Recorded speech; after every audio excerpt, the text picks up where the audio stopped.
What if dying feels more like waking up? You take one last breath, and then everything changes. You are no longer bound by the weight of your body.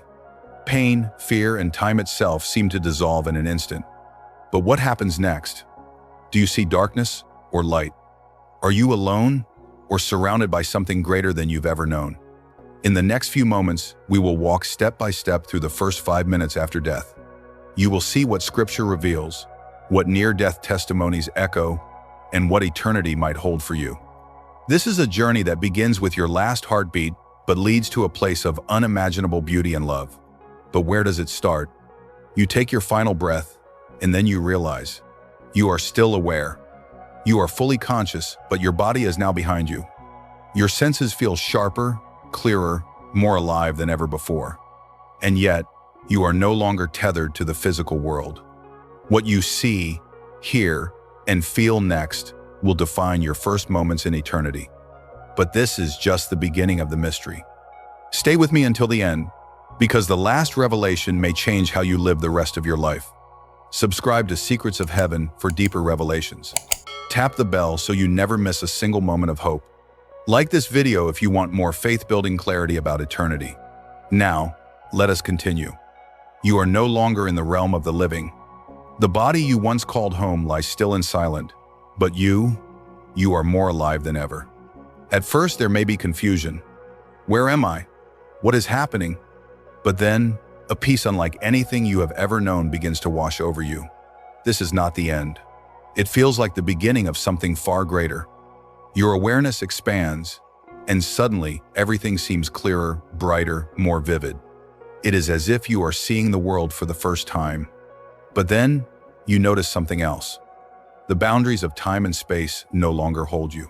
Seconds feel like hours, and yet there is no rush, no urgency. You are in a realm where time itself seems to bend and stretch. And then, a light appears. It is not like any light you have seen before. It is not harsh or blinding, but warm, inviting, and alive. This light seems to call to you, drawing you closer with a love that feels infinite. You move toward it, not with your feet, but with your very being. The light grows brighter, and as it does, you begin to see shapes and forms emerging. But what are they? And what lies beyond the light? Before we answer that, let us pause and consider what Scripture tells us about this moment. 2 Corinthians chapter 5, verse 8 says, "To be absent from the body is to be present with the Lord." Ecclesiastes chapter 12, verse 7 echoes this truth, saying, "The dust returns to the earth, and the spirit returns to God who gave it." These verses remind us that death is not an end, but a transition. It is a passage from the physical to the eternal. And as you are drawn toward the light, you begin to sense that you are not alone. There is a presence beside you, gentle and reassuring. You cannot yet see it clearly, but you feel its warmth, its love, its overwhelming peace. Is it an angel? A guide sent to walk with you through this journey? You feel no fear, only comfort. And then, as if from somewhere deep within your soul, you hear a voice. It is not loud or commanding, but soft and filled with authority. It says, "Do not be afraid." The same words spoken by angels throughout Scripture. In Luke chapter 2, the angel said to the shepherds, "Do not be afraid. I bring you good news that will cause great joy for all the people." And now, those same words are spoken to you. Do not be afraid. A sense of peace washes over you once again as you continue toward the light. But then, something unexpected happens. You are no longer moving forward. You are standing still, and before you, a veil appears. It is shimmering, translucent, as if made of light and air. You sense that beyond this veil lies something extraordinary, something more beautiful than anything you have ever known. But for now, you cannot pass through. Not yet. Instead, you are shown something else. A series of moments begins to play out before you, like scenes from a movie. But these are not random images. They are your life.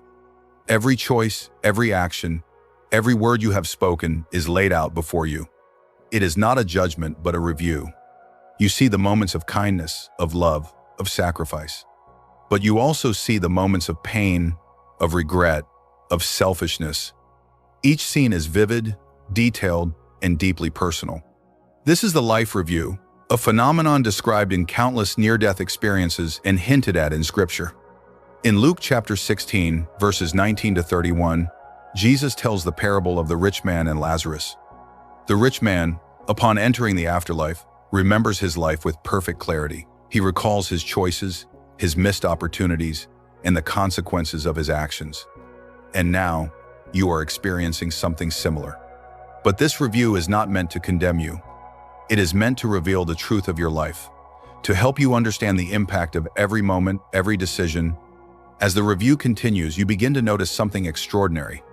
In the moments when you felt most alone, most broken, most hopeless, there was a presence with you. A light, a warmth, a love that never left your side. You realized that you were never truly alone. Even in your darkest moments, God was with you. Psalm 139 reminds us of this truth, saying, "Where can I go from your spirit? Where can I flee from your presence? If I go up to the heavens, you are there. If I make my bed in the depths, you are there."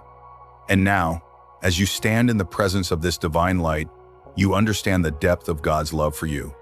But the journey is not over. You sense that there is more to come, more to see, more to experience. The veil before you begin to ripple, as if inviting you to step through. But something holds you back. A question forms in your mind, unspoken but deeply felt. Am I ready? Am I worthy to step into what lies beyond? And then the voice speaks again, gentle and kind. It says, "You are loved. You are forgiven. You are mine." The weight of those words sinks into your very soul, filling you with a peace that surpasses all understanding. But before you can take the next step, you are shown one final scene. It is a glimpse of what lies beyond the veil. A city of light, shining with the radiance of 1,000 suns.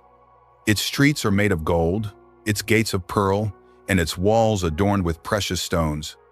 This is the New Jerusalem, described in Revelation chapter 21.